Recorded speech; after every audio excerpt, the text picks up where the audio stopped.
तो आज हम जो वीडियो कर रहे हैं ये आपका excretory products and there elimination chapter 19 NCERT. तो ये जो चैप्टर 19 है NCERT excretory products and there elimination. तो देखिए जो पहला ही क्वेश्चन यहाँ पर आएगा वो अक्सर आता है वो एक्सक्रीटरी प्रोडक्ट्स पे आता है। नाइट्रोजनस मेटाबॉलिक एक्सक्रीटरी प्रोडक्ट्स, इनके ऊपर एक क्वेश्चन आता है। तो पहला मैं यहाँ पर सीधा लिख लेता हूँ। तो हमने कहा नाइट्रोजनस वेस्ट प्रोडक्ट्स, इनका एक्सक्रीशन, आप जानते हैं एक्सक्रीशन मेटाबॉलिक वेस्ट के लिए कहते हैं। तो देखिए elimination of metabolic waste products is called as excretion. तो अगर आपने खाना खाया तो इंजेस्ट किया, उसके बाद उसे डाइजेस्ट किया, उसके बाद एब्जॉर्ब किया, और जो एब्जॉर्ब नहीं हुआ उसे इजेस्ट किया। तो एक्सक्रीशन शब्द स्पेसिफिकली मेटाबॉलिक वेस्ट प्रोडक्ट के एलिमिनेशन के लिए रखिए आप। पहली बात तो ये समझ में आ गई। यहाँ पर बहुत ही कॉमन क्वेश्चन है कि वो आपसे इस चीज़ के बारे में पूछेंगे। आप समझ गए होंगे अब तक मैं क्या बात कर रहा हूँ। अमोनोटेलिज्म, वो बात करेंगे यूरियोटेलिज्म, और बात करेंगे यूरिकोटेलिज्म की। तो पहला क्वेश्चन तो यहां से ये पूछ लेते हैं सीधा कि कौन से एनिमल में कौन सा मोड मिलता है। तो ये वो पैराग्राफ है जिस पर मैं आपको ध्यान दिलाने की कोशिश कर रहा हूं। इस पैराग्राफ से बहुत कॉमन क्वेश्चन आता है आपके एंट्रेंस एग्जाम में। तो अमोनोटेलिक कौन है? देखिए एक्वेटिक इंसेक्ट्स, तो जनरली आपके दिमाग में आता है कि इंसेक्ट्स आप जानते भी हैं कि यूरिकोटेलिक होते हैं, लेकिन ये क्या लिखा है? Aquatic insects. ध्यान दीजिएगा, एक्वेटिक एम्फीबियंस, तो आप जब फ्रॉग की बात कर रहे हैं तो यूरियोटेलिज्म है, लेकिन एक्वेटिक एम्फीबियंस में क्या है? अमोनोटेलिज्म है।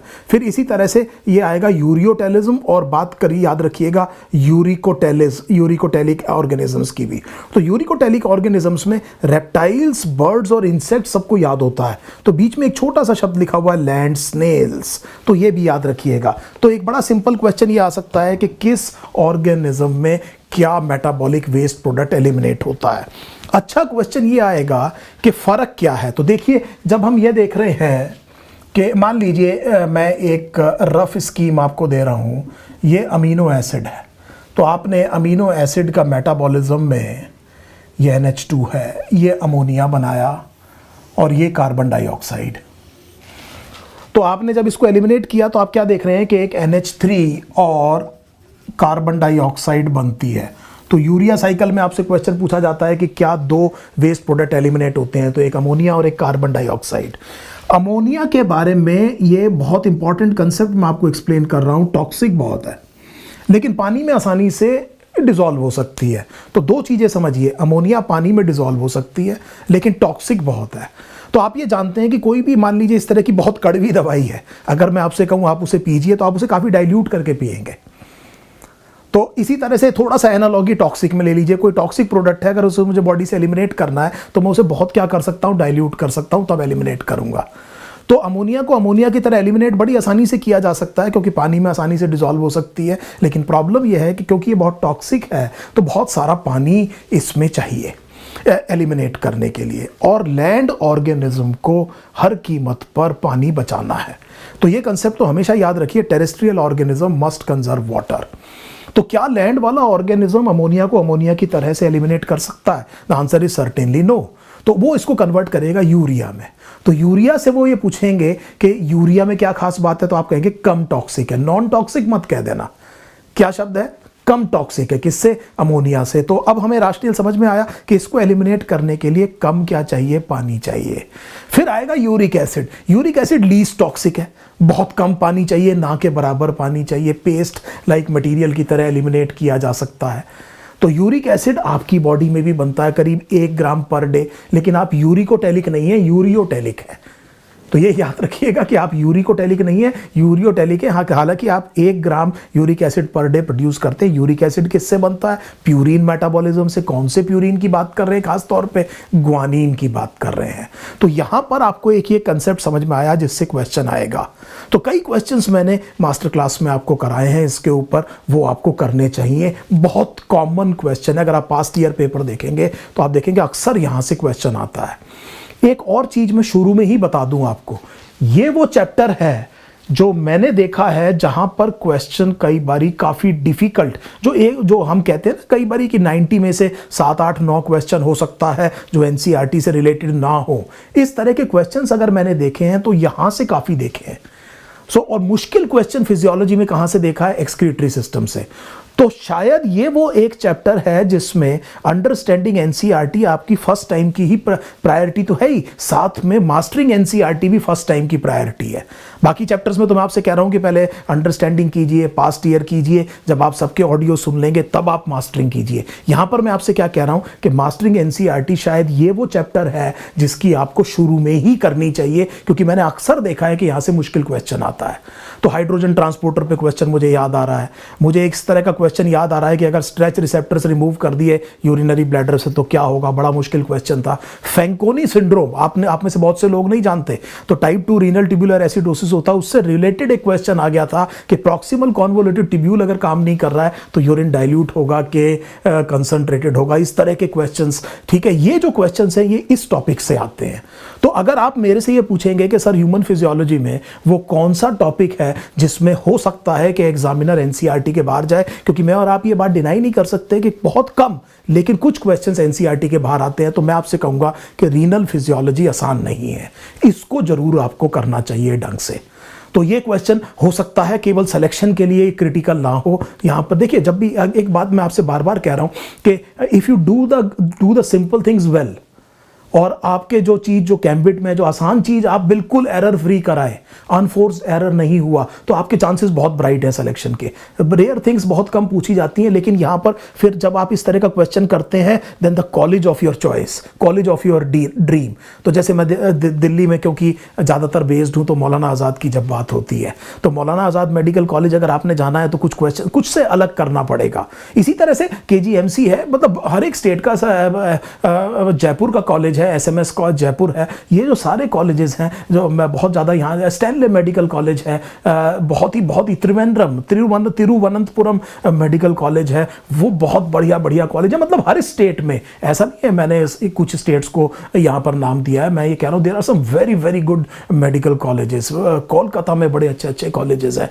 तो अगर आपने इन कॉलेजेस में पहुँचना है तो फिर आपको बड़ा परफेक्ट पेपर करना होता है। तो इट इज एडवाइजेबल कि इस चैप्टर में थोड़ा सा ध्यान रखिएगा। तो पहला क्वेश्चन तो हमने डिस्कस कर लिया कि एक्चुअली क्या आ सकता है। तो देखिए, दूसरा एक कॉमन क्वेश्चन एक्सक्रीटरी स्ट्रक्चर्स पे आता है। तो कई बारी बच्चे गड़बड़ ये करते हैं, वो सोचते हैं कि ये क्वेश्चन शायद एनिमल किंगडम से है, लेकिन इवोल्यूशन के हिसाब से हर एक चैप्टर में थोड़ा सा आइडिया दिया हुआ है कि किस तरह से एक पर्टिकुलर फंक्शन एनिमल किंगडम में किस तरह से इवॉल्व हुआ है। तो अगर आप बड़े ध्यान से देखें तो यहां पर ये जो दूसरा पैराग्राफ है, यहां से ये क्वेश्चन, यहां से ये जो एक्सक्रीटरी ऑर्गन्स हैं, इससे एक क्वेश्चन वो आपसे पूछ सकते हैं। बड़ा कॉमनली पूछते हैं प्रोटोनेफ्रिडिया, मालपीजियन, टिब्यूल। तो देखिए, मैं एक बड़ी इंटरेस्टिंग चीज बताता हूं, आप में से आधे लोगों को अजीब लगेगी ये बात। तो देखिए, हम बोलते हैं मालफीजियन, और हम जब अब अगर आप आपसे कहें कि स्पेलिंग लिखिए तो ये स्पेलिंग लिखी जाती है मालफीजियन या मालफीजियान, है ना, कुछ इस तरह से लिखी जाती है, ये पीएच लिखते हैं। लेकिन अगर आप अपनी एनसीईआरटी देखें तो ये शब्द मालपीजियान है, मालपीजियान। तो आप में से कईयों को पता होगा, कईयों को मैं शायद पहली बार बता रहा हूं और आपको लग रहा होगा नहीं ये नहीं हो सकता। तो देखिए अपनी एनसीईआरटी, ये देखिए शब्द क्या लिखा है, MALPIGHIAN। So this is not malphigian, this is Malpighian. लेकिन हम शुरू से ही क्या बोलते आ रहे हैं बहुत से लोग, इसको मालफीजियन। देखिए कितना फनी ऑर्गन है आपका ब्रेन, कितना फनी ऑर्गन है, वो आपको वो दिखा देगा जो आप देखना चाह रहे हैं। तो कई बार आपने देखा होगा व्हाट्सएप पे इस तरह से मैसेज आता है कि एक छोटा सा पैराग्राफ लिखा हुआ है, उसमें खूब भर के स्पेलिंग मिस्टेक्स हैं, लेकिन आप ठीक पढ़ रहे हैं उसको।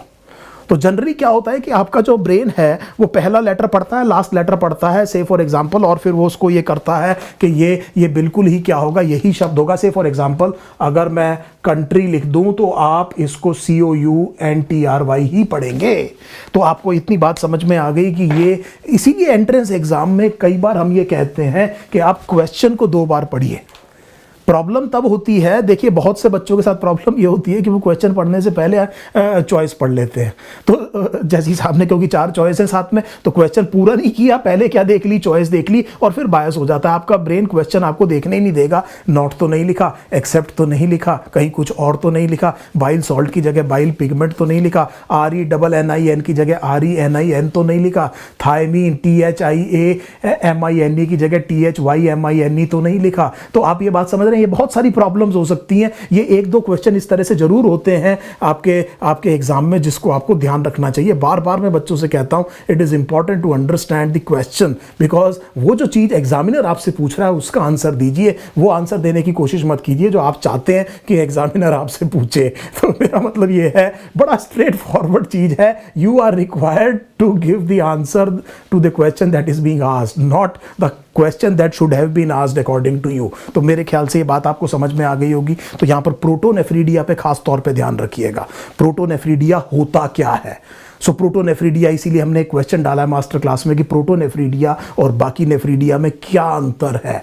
तो एक ट्यूब सेल किसे कहते हैं, और सोलेनोसाइट किसे कहते हैं, फ्लेम सेल किसे कहते हैं, और क्या होता है क्या। और एक और चीज, अगर आप इस पैराग्राफ को बड़े ध्यान से पढ़ेंगे तो मैं आपको एक बार ध्यान फिर दिला रहा हूं कि आप ये देखेंगे कि ये ऑर्गन्स बेसिकली ऑस्मो रेगुलेशन के लिए है। तो प्राइमरी फंक्शन क्या है? ऑस्मो रेगुलेशन, और साथ में क्या फंक्शन है? एक्सक्रीशन। ये एक यूनिक पॉइंट आपको दिखाई देगा। तो मुझे उम्मीद है ये जो दूसरा जो क्वेश्चन है जो मैंने यहां पर लिख दिया, एक्सक्रीटरी ऑर्गन्स, ये आपको बिल्कुल समझ में आ जाएगा। ये बात बिल्कुल क्लियर हो गई। तो हमने देखा कि हमारे इस पेज में से क्या क्या क्वेश्चंस आ सकते हैं। देखिए, now this will be an easy question. यहां पर इजी क्वेश्चन आएगा ह्यूमन एक्सक्रीटरी सिस्टम में। ये देखिए, यहां पर कुछ वाइटल स्टैट्स दिए हुए हैं किडनी के, कितनी लेंथ होती है, कितनी विड्थ होती है, थिकनेस क्या है, एवरेज वेट क्या है, किस किस थोरैसिक वर्टिब्रा और लंबर वर्टिब्रा के बीच में इसकी पोजीशन है, रिट्रोपेरिटोनियल है, ये सारी चीजें। कट सेक्शन किडनी का आपसे पूछेंगे, कॉर्टेक्स क्या है, रीनल कॉर्टेक्स क्या है, मेडुला क्या है, मेडुला के जो मेडुलरी पिरामिड्स हैं इसके बीच में जो स्पेस है, ये जो स्पेस आप देख रहे हैं, कॉलम्स ऑफ बर्टिनी, ये क्या चीज़ है। और आपसे पूछेंगे पेपिला किसे कहते हैं, minor calyx, major calyx, pelvis, ureter, urinary bladder. ये बहुत आसान चीज़ है, मैं इसको ज़्यादा एक्सप्लेन नहीं कर रहा, आप सबको ये आता है। यहाँ से एक बड़ा सिंपल क्वेश्चन किडनी की एनाटमी के ऊपर आपको आ सकता है। तो तीसरा क्वेश्चन हमने ये कहा कि तीसरा क्वेश्चन हो सकता है एनाटमी ऑफ किडनी। तो इसमें इसके जो वाइटल स्टैट्स हैं वो भी आपसे पूछे जा सकते हैं। तो मैं आपको ध्यान दिला रहा हूँ, अगर अभी तक आपने लेंथ और ये विड्थ वगैरह इसकी याद नहीं की है, वेट याद नहीं किया है, तो कोशिश कीजिए। याद रखिएगा, किडनी रिट्रोपेरिटोनियल है। तो इसकी एक्सटेंशन में एक बात मैं आपको बता रहा हूँ कि किडनी की लोकेशन डॉर्सल वॉल के पास बहुत पास होती है, एब्डोमिनल वॉल डॉर्सल, और it is actually retroperitoneal in location. So ये बात बहुत इंपॉर्टेंट। आप सब जानते हैं कि राइट किडनी थोड़ी सी लो है, लेफ्ट किडनी थोड़ी सी ऊपर है। उसकी वजह यहाँ पर जो लार्जेस्ट विसरल ऑर्गन है वो लिवर है, उसको एकोमोडेट करने के लिए थोड़ा सा आप देखेंगे कि जो राइट किडनी है वो लोअर है। ये बात भी याद रखिएगा। तो अभी जैसे मैंने कहा कि लार्जेस्ट विसरल ऑर्गन, आपने शब्द सुना ध्यान से, तो मैंने largest organ of human body नहीं कहा, मैंने कहा largest visceral organ of the human body is, the answer is liver. So which is the largest organ of the human body? So the answer is skin. So now skin is now considered as an organ. तो largest organ of the human body क्या हो गया? Skin. Largest visceral organ क्या हो गया? liver. तो देखिए, जब भी इस तरह से आप चीज़ पढ़ते हैं तो हमेशा एक बार रिफ्लेक्ट करिए पीछे बैठ करके कि यार इससे रिलेटेड कोई और भी चीज़ मुझे याद आती है कि नहीं आती है। हो सकता है वो इसी यूनिट से ना हो। तो मेरी बात समझिए, आप ऐसा नहीं है कि आपकी किडनी और आपका हार्ट और आपका जो बाकी सिस्टम है जो वो सब अलग अलग काम कर रहे हैं। तो ऐसा नहीं होता कि एक दिन हार्ट काम कर रहा है, एक दिन किडनी काम कर रहा है और ब्रेन किसी भी दिन काम नहीं कर रहा, ये नहीं होता है। तो समझ में आ रहा है, ये सब चीजें मिलकर के काम करती हैं, तब जाकर के एक दूसरे पे असर होता है इनका, तब जाकर के आप जानते हैं ऑर्गन, फिर ऑर्गन सिस्टम, और फिर हायर लेवल पे जो इमर्जेंट प्रॉपर्टी आती है वो ऑर्गेनिज्म की आती है। और वो इमर्जेंट प्रॉपर्टी आपको ऐसे डिसेक्शन करके नहीं पता चलेगी, एक नई प्रॉपर्टी ऊपर क्या हो जाएगी, इवॉल्व हो जाएगी। यही आइडिया है फिजियोलॉजी पढ़ने का। तो फिजियोलॉजी में इसीलिए देखिए, आपकी ह्यूमन फिजियोलॉजी यूनिट के बारे में मैं आपको बता देता हूं। तो जो पहले जो 5 चैप्टर है तो देखिए digestion, respiration, circulation, excretion, movement and locomotion, ये आपकी बॉडी की फंक्शनिंग उन्होंने बांध दी एक पैरामीटर में, एक पेरीमीटर में पूरे के पूरे फंक्शंस उनको आपने बता दिया, क्या बना है, कैसे काम करता है, ये सारी चीजें बता दी। और फिर लास्ट के दो चैप्टर देखिए, न्यूरल एंड केमिकल कोऑर्डिनेशन, कि इनकी एक्टिविटीज को कोऑर्डिनेट कैसे किया जाता है। तो जब आप नर्वस सिस्टम पढ़ते हैं, जब आप एंडोक्राइन सिस्टम पढ़ते हैं, तो एसेंशियली पहले पांच जो चैप्टर्स थे उनके रेगुलेशन को पढ़ते हैं और आपकी ह्यूमन फिजियोलॉजी रिवाइज होती है। सो ये आपको एक समझ में आ रहा है, ये कंसेप्ट समझ में आ रहा है किस तरह से। आप देखिए class 10th NCERT, class 10th NCERT में लाइफ प्रोसेसेस एक चैप्टर था, और लाइफ प्रोसेसेस के बाद में न्यूरल और केमिकल कोऑर्डिनेशन एक अलग चैप्टर था। तो ह्यूमन फिजियोलॉजी में दो चीजें इन्होंने बिल्कुल अलग कर दी, दो चीजें बिल्कुल अलग कर दी, कि पहले आपको यह समझ में आ गया कि बना किस तरह से है, आपको यह समझ में आ गया कि काम कैसे कर रहा है। अब आप ये देखिए कि क्या आप ये कोरिलेट कर पा रहे हैं कि इसकी वजह से वो उसकी वजह से ये, और किस तरह से आपकी बॉडी इन सब के बीच में सामंजस्य बैठा करके होम्योस्टेसिस मेंटेन करती है, a constant internal environment in spite of an ever changing external environment. So that is the basic concept जब आप फिजियोलॉजी पढ़ते हैं। तो मुझे उम्मीद है ये यूनिट आपकी समझ में आ रही होगी। आगे देखिए, इसके बाद एक बहुत इंपॉर्टेंट क्वेश्चन है नेफ्रॉन के ऊपर। तो ये जो नेफ्रॉन का स्ट्रक्चर है, इसके ऊपर बहुत क्वेश्चंस आते हैं। तो क्या पार्ट्स हैं इसके, कितनी तरह के नेफ्रॉन्स हैं, कॉर्टिकल किसे कहते हैं, जक्स्टा मेडुलरी किसे कहते हैं, नंबर कितना है, जक्स्टा मेडुलरी और कॉर्टिकल नेफ्रॉन्स के बीच में डिफरेंस क्या है, बहुत इंपॉर्टेंट चीज वेजा रेक्टा का स्टेटस क्या है, कॉर्टिकल नेफ्रॉन्स में वेजा रेक्टा कैसी होती है, जक्स्टा मेडुलरी नेफ्रॉन्स में वेजा रेक्टा कैसी होती है। तो मैं अगर एज एन एग्जामिनर आपसे पूछने की कोशिश कर रहा हूँ, तो आप मेरे दिमाग को भी पढ़िए कि मैं किस तरह से सोच रहा हूँ जब मुझे क्वेश्चन बनाना है। तो मैंने ये देखा कि मैं बच्चों से ये पूछना चाहूंगा कि कॉर्टिकल और जक्स्टा मेडुलरी नेफ्रॉन में स्ट्रक्चरल क्या डिफरेंस है। फिर मैं पूछ सकता हूं उनकी एसोसिएशन वेजा रेक्टा में क्या डिफरेंस है। फिर अगर मुझे कुछ और पूछना है तो मैं पूछूंगा कि फंक्शनैलिटी क्या अंतर है, कंसंट्रेशन ऑफ यूरिन में किसका ज्यादा इंपॉर्टेंट रोल है, क्यों लंबा लूप ऑफ हेनले होगा जितना लॉन्ग लूप ऑफ हेनले होगा मैमल्स में, से फॉर एग्जांपल क्यों जो डेजर्ट का और डेजर्ट के एनिमल्स है जैसे डाइपोडोमिस, कंगारू रैट, आपकी एनसीईआरटी में नहीं है लेकिन आपको पता होना चाहिए इसके बारे में, किस तरह से सर्वाइव करता है। लॉन्ग लूप ऑफ हेनले का फायदा क्या है, यूरिन कितना कंसंट्रेट किया जा सकता है, यूरिन को कंसंट्रेट करने का फायदा क्या है कि आपकी बॉडी वाटर को कंजर्व कर रही है, क्योंकि आप इस नाइट्रोजनस वेस्ट प्रोडक्ट को एलिमिनेट करने के लिए वाटर भी एलिमिनेट कर रहे हैं। तो कंसंट्रेशन ऑफ यूरिन का मकसद जनरली क्या होता है कि बॉडी किसी तरह से वाटर को कंजर्व करे। तो मैंने कहा कि एक और क्वेश्चन मुझे समझ में आ गया, दैट वुड बी नेफ्रॉन। तो देखिए मैं यहां पर जो टॉपिक डालता जा रहा हूं, आप इसको पूरी तरह से कंप्लीटनेस में देखते रहिए, क्या आपको सारी चीजें आती हैं कि नहीं आती हैं। आपको एकदम ये समझ में आ जाएगा कि वो कौन सा पार्ट है इस चैप्टर में जिसे मुझे शायद पढ़ने की जरूरत है। देखिए सारा चैप्टर बार बार नहीं पढ़ा जाता, अगर आप बार बार एक ही चैप्टर को पढ़ेंगे तो कई साल में आपका सिलेबस खत्म नहीं होगा। तो मेरा मकसद ये है, आप एक बात सोचिए, आपने 2-3 बार अपनी एनसीईआरटी पढ़ी है, आपको बहुत कुछ आता है। अब अगर आप ऑर्गेनाइज नहीं है तो हर बारी आप पूरा चैप्टर खोल लेंगे।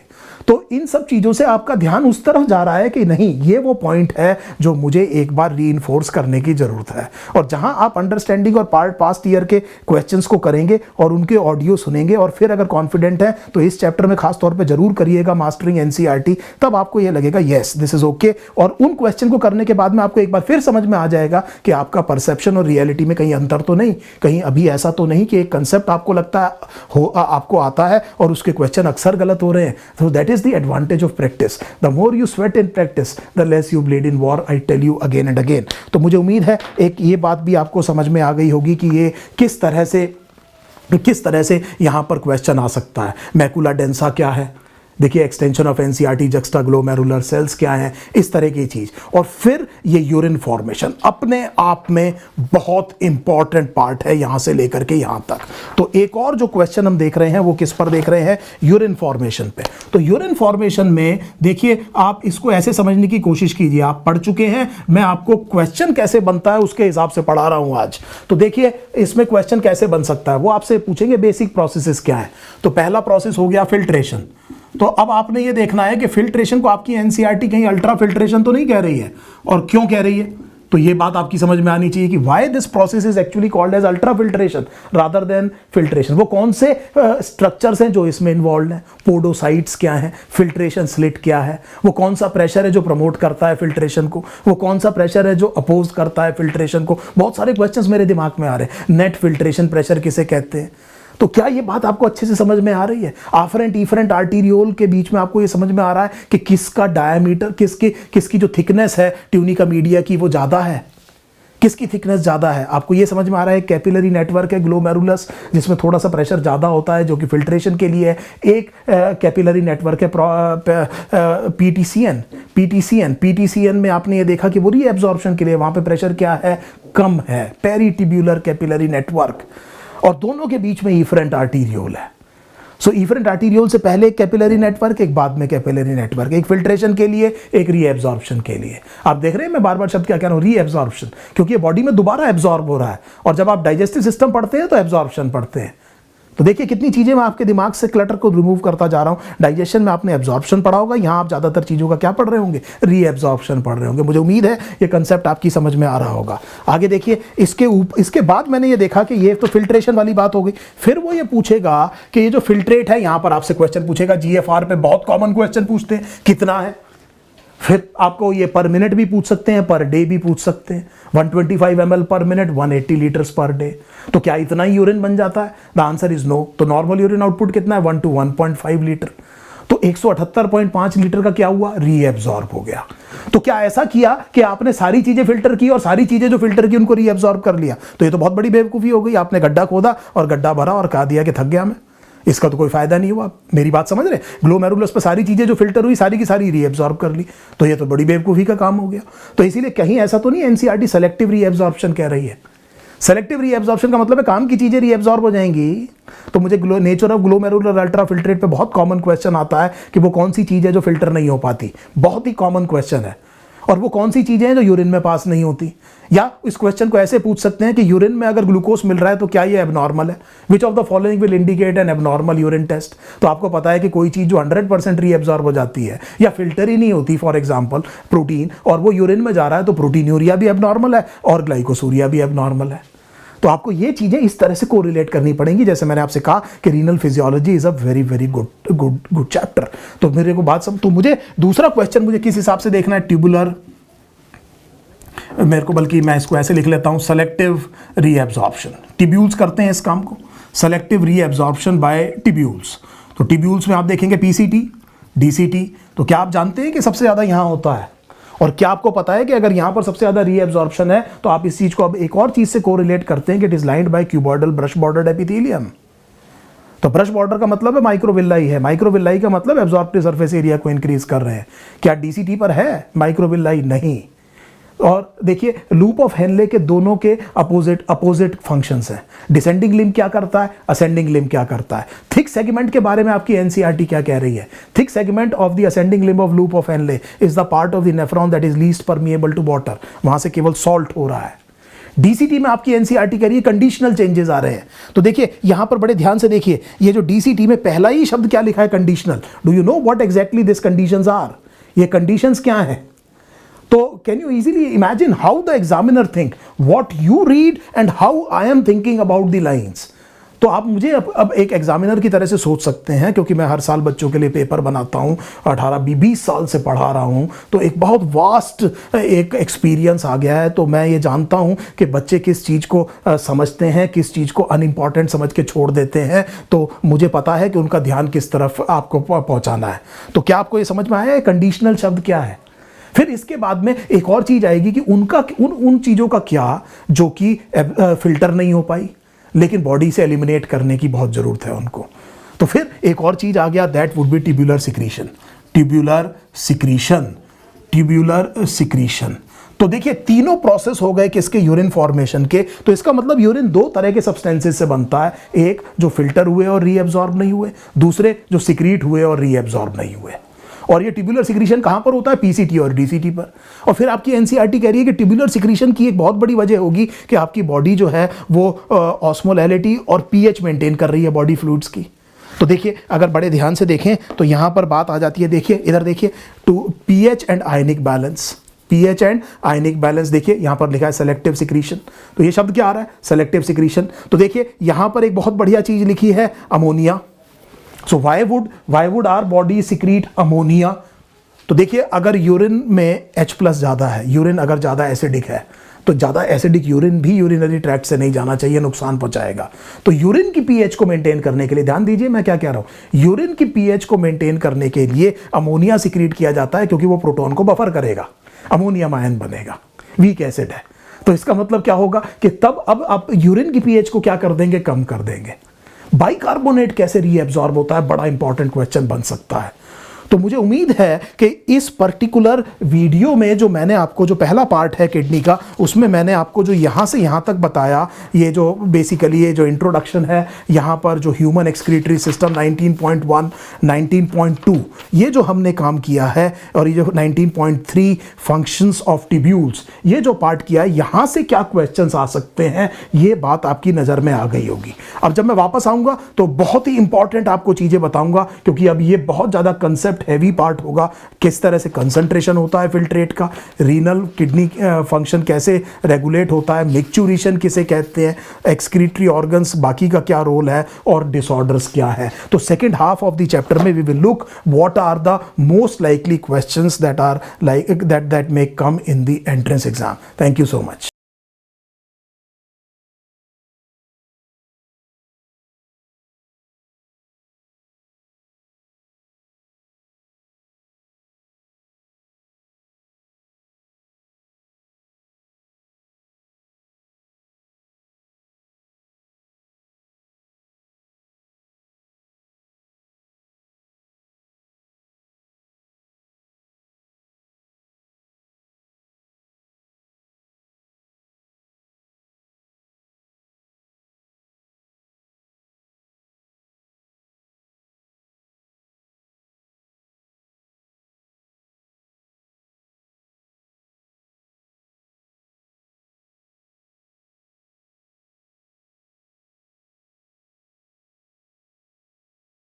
प्ले स्टोर पे जाइए, नीट प्रेप टाइप करिए और नीट प्रेप का ऐप इंस्टॉल कीजिए और आज ही मास्टर क्लास से प्रैक्टिस करना चालू करिए।